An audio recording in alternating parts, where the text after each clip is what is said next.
Hello. So this is my series of videos for Algebra 2. We will be covering just a couple of things really in each video. It's gonna be not like a full lesson. It's more like supplemental stuff, I guess. Not really like full lessons, but more just showing how to solve specific problems. So let's get started. So the main thing the most important thing at the beginning is simplifying mathematical expressions. So let's just start with some radical stuff. So square root stuff, pretty much. Let's try and simplify this as much as possible.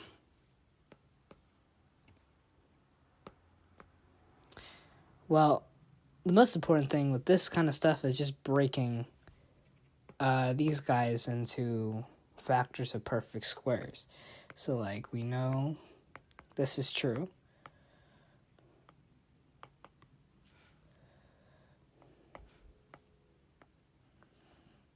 Let's see.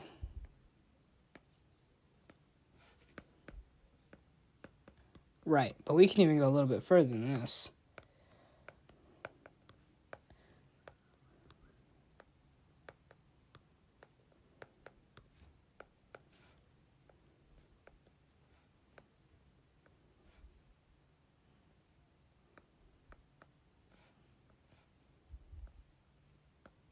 Alright, that was a multiplication. Now you just pull the stuff that is a perfect square out of the square root, pretty much. And then just multiply it, pretty much. Square root of 4 is 2, so we can pull that out of square root, so we get this. We can actually pull both these 4s out of here and end up just getting 4 root 2. We can pull both the 4 out, and we can pull this guy out, so that becomes square root of 4 times square root of 9, so 2 times 3, which just becomes 6, and then 6 times this 3 right in here is just 18. And then we just pull the 25 out, and we just get this. Okay, so we can combine like terms. So we get 6 minus 4 is 2, and then 2 plus 18 is 20. So our final answer is this. And this is as simplified as we can get without getting into decimals.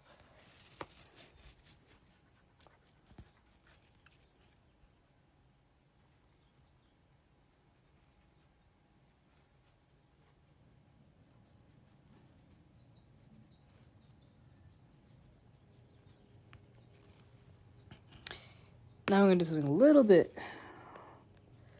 more challenging, simplifying this. So a big role in math is that we don't like to have radicals in the denominator. So how we get rid of that is by multiplying by what's called the conjugate. So the conjugate is always going to be so the conjugate of a radical expression is always going to be this number stays the same, and then you subtract the radical or add the radical. So, for example, the conjugate of, let's say, 6 minus root 5 is 6 plus root 5. And you'll see why it gets rid of the radical in the bottom in a second.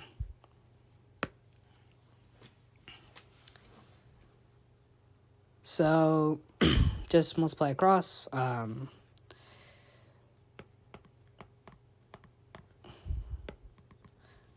So this guy, we have to FOIL, and then you'll see what happens. So 6 times 6 is 36. 6...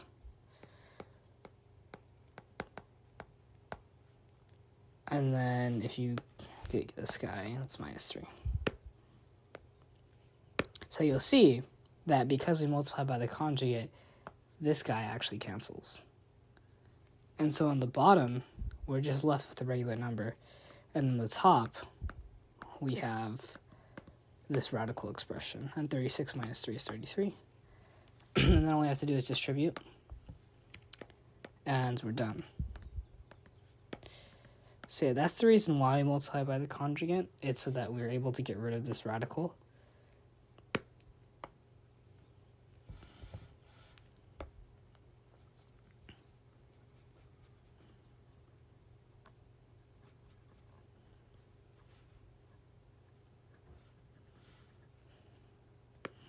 Okay, now we're going to go into simplifying some algebraic expressions, not just numbers now.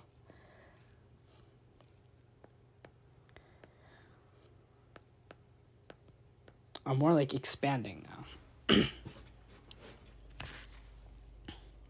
So a quick trick, whenever you have something like this, it's equal to this.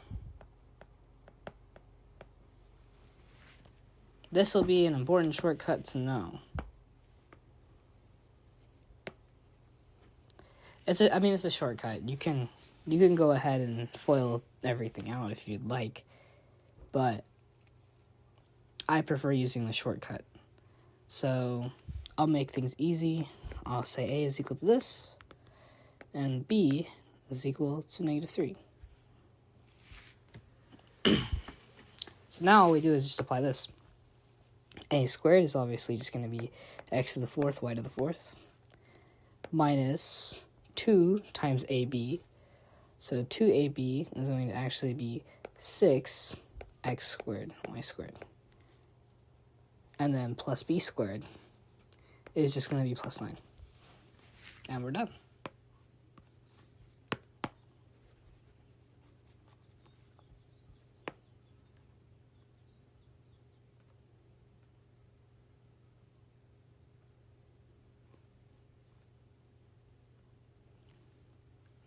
Okay, now I'm going to introduce this idea of factoring polynomials. So this guy is what we call difference of squares. This is a really important factoring technique that you will see later on. And essentially, difference of squares is this. Whenever you see something like this, it's actually going to be equal to a plus b times a minus b. And actually, this is an application of the conjugate that we saw earlier.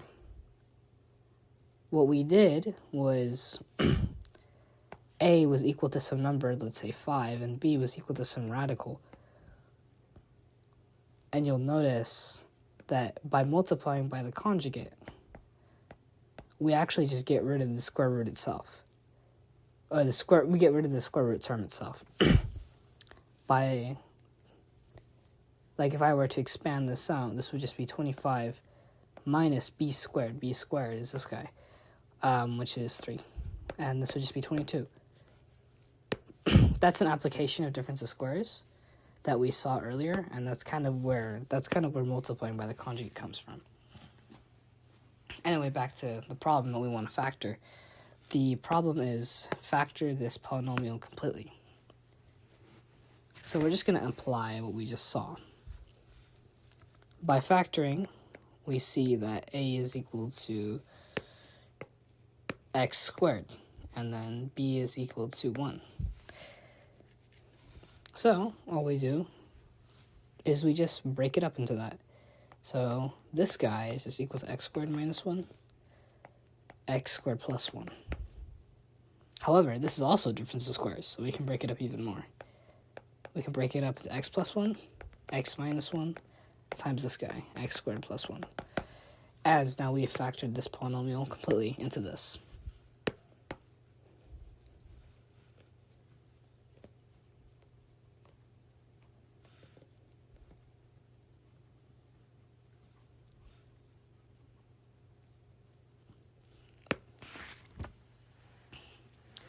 That is the technique of factoring by using a difference of squares. Now, we're going to do something called factoring by grouping.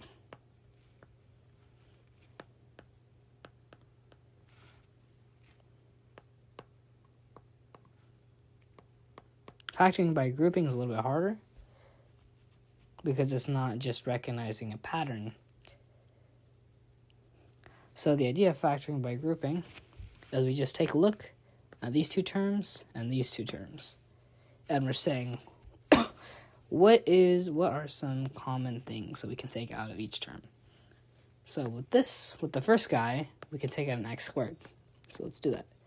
This is just x squared times x minus 3, right? With this guy, we can take out a negative 9. And then this just becomes x minus 3.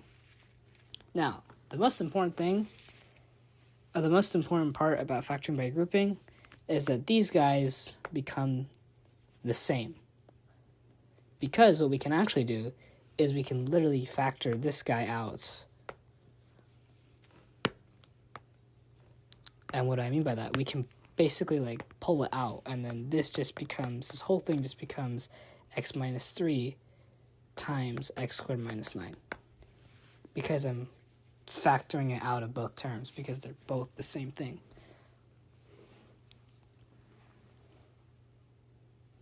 So, there we go. And then we'll see here that we're just using a difference of squares again. X minus 3 times x plus 3, x minus 3. And then some teachers will want you to do this. But if you were to answer this is also completely mathematically correct. But some teachers will just want the bottom one because it's fewer things to write.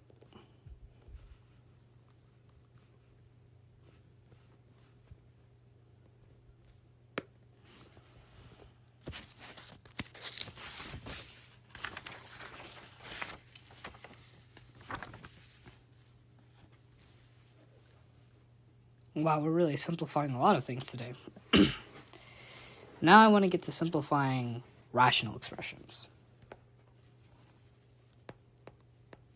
So something like this.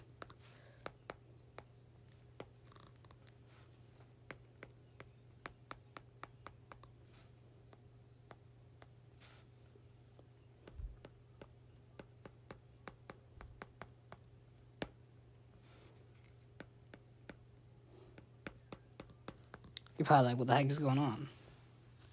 However, all of this is just factoring quadratics, pretty much. So you'll remember that to factor a quadratic, you need to find two numbers that multiply to this number and add to the middle number. So I'll do an example. Negative 24. What are two numbers that multiply to negative 24?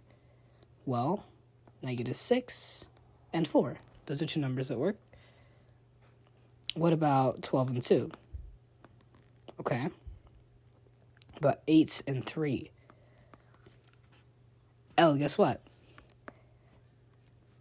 If you add 8 and 3, that gives you negative 5. Okay.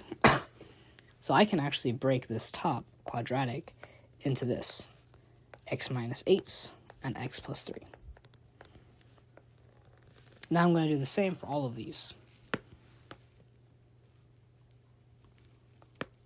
Let's see. Negative 12. Negative 4 and 3. Oh, guess what? That adds up to negative 1. X minus 4. X plus 3. Now we got to do this guy. We got to do the quadratics on the right side. That's 16. What about negative 8 and 2? Negative 2, actually. Because multiplying two negative numbers gives you a positive number, but if you add these guys, it gives you negative 10. X minus 8, x minus 2. And we're going to do the same thing one more time for the bottom quadratic. Negative 6. We get, let's see, 3 times 2, or 2 times negative 2. There we go. X plus 3, x minus 2. Now, before we do anything, we have to remember that dividing is the same thing as multiplying by the reciprocal. So, we're going to flip everything on the right. So we're going to multiply times x plus 3 over x minus 2.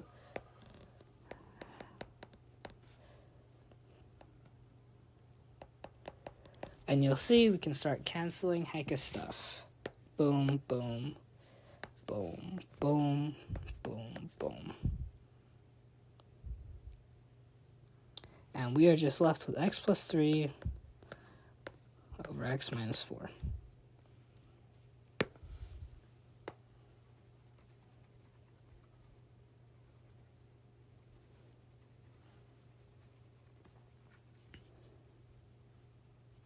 Okay, that is a lot of simplifying. Now, we're going to get into solving equations.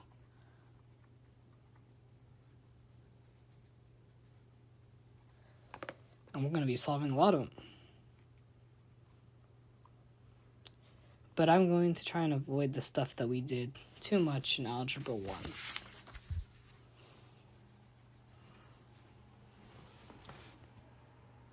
So firstly, I'm going to do a rational equation.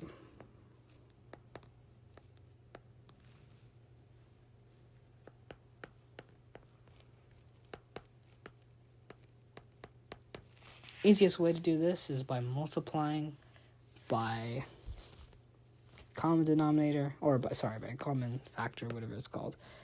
So you'll notice that I can just multiply both sides by 2 times x minus 1, because that's pretty much what this guy is. And then by multiplying by 2, I can get rid of this. So 2 times, okay, x minus 1.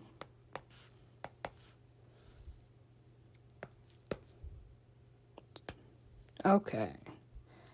And then, of course, 3 minus 1 is just 2.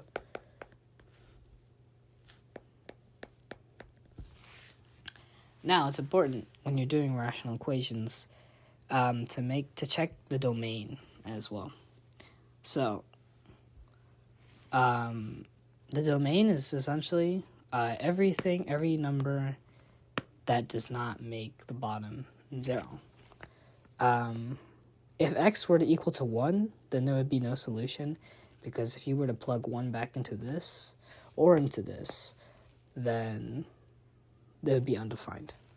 But because 2 is the answer, the answer works out. But I'll always make sure that you cross-check with your domain.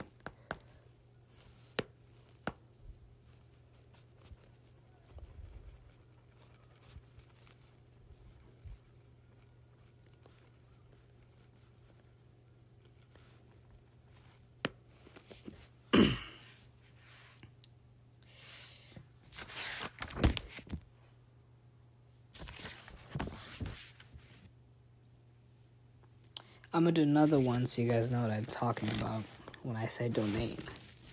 I'm going to start with that, actually.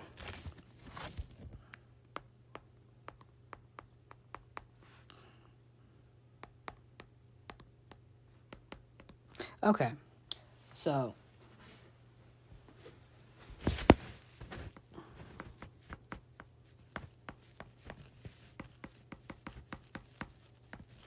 if you guys solve for both of these, you'll get x cannot equal 1. Or, sorry, negative 1. And basically what this is saying is any number, if you were to solve this equation and you get negative 1, then there's no solution. Because if you plug in negative 1, you get an undefined number. And that's essentially what the domain's saying. So, always check domain first. And if you end up getting a number if you end up getting negative 1 as your answer, then there's no solution, because it just can't work. Anyway, let's go ahead and solve this.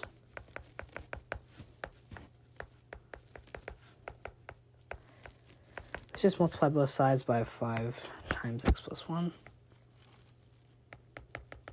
It doesn't matter what we multiply the right side by, it's just going to be 0, because, yeah.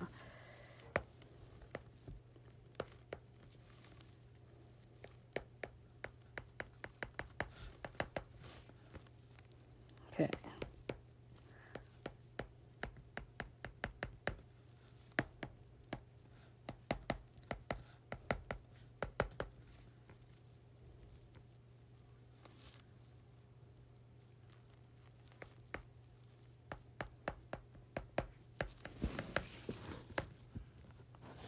Okay, cross-check with your domain. We're good. Answer is x equal to 1. That's fine.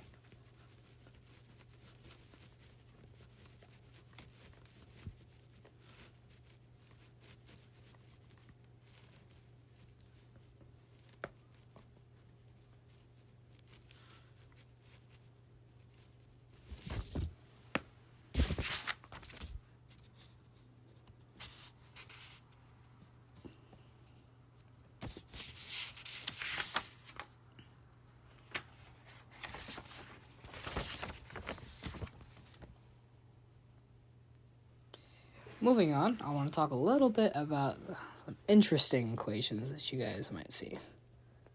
They're not exactly polynomials, but they're kind of interesting. Now you're probably like, how the heck do I solve this? Well, if you call back to quadratics, you might see. But the first thing I'm going to do is I'm going to define a new variable. I'm going to call it u because I like working with u. I'm going to say u is equal to x to the 1/3. I'm going to say u is equal to this guy, and you'll see why in a second. If you see it, this now becomes u squared minus u minus 6 is equal to 0. This is just a quadratic now. Now let's factor. Let's say -3 and 2, u minus 3, and u plus 2 is equal to 0. Okay. Now we can set them equal to 0 separately. So u is equal to 3, and u is equal to -2. Now we said u is equal to this, so let's just substitute that back in.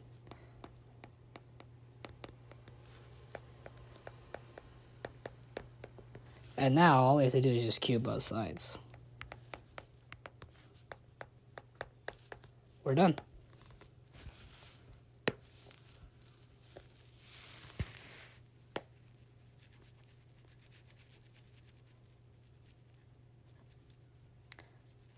All right, now I want to introduce the idea of inequalities and set notation. First, I'm going to do an inequality, and then I'll explain set notation right after. So regular inequality, let's just do something like this.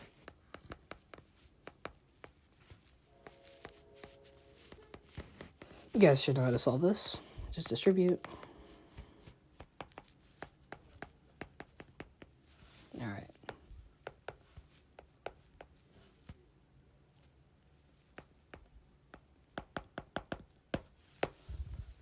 And then you solve, you'll get x is greater than 0. Now, a lot of people don't like leaving their answer like this. They like numbers, I guess. So what this is saying is, if you were to draw a number line, 0, everything, and not including 0, but to the right of 0. In set notation, what we would do is you would do this, open bracket, write 0, and then because it's everything to the right, then we just write infinity. And this would be our answer.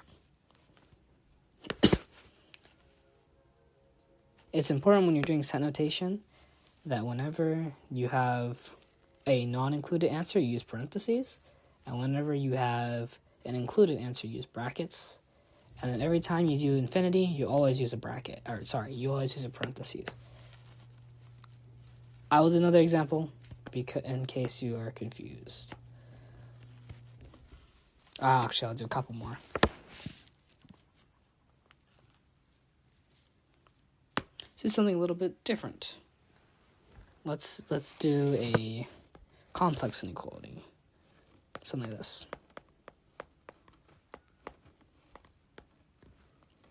Subtract 3 from every single side.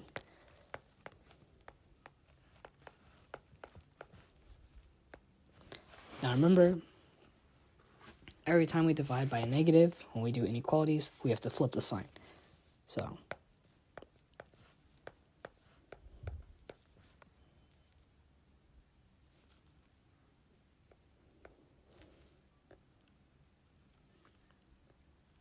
Now, this may be confusing to you, but this is essentially just saying that x is greater than or equal to 3, but less than -2. So how do we write that in set notation? Well, we say we include 3 with the bracket, and then we do not include 2, so we use parentheses. This is how we write in set notation.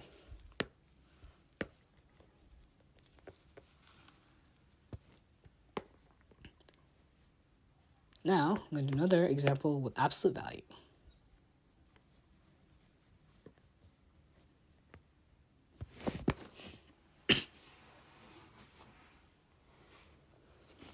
So absolute value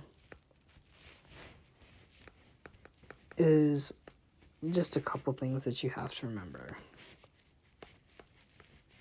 So, and here's, this is nice. It's already separated for you. So we're going to break this into two inequalities. And essentially, it's just going to be this, the normal one, as you would expect. But this is also true. And the reason we do this is because we have to find the negative answer, or the answer that if you plug in a negative number will give an absolute value that's less than 6.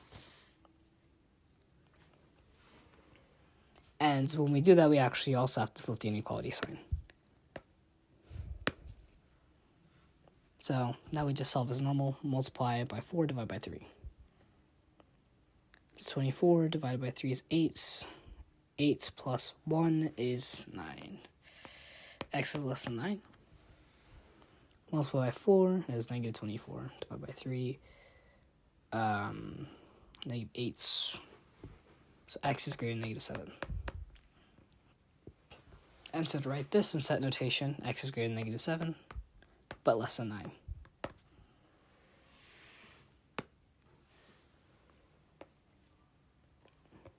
These are some important algebraic techniques that you will see in Algebra 2.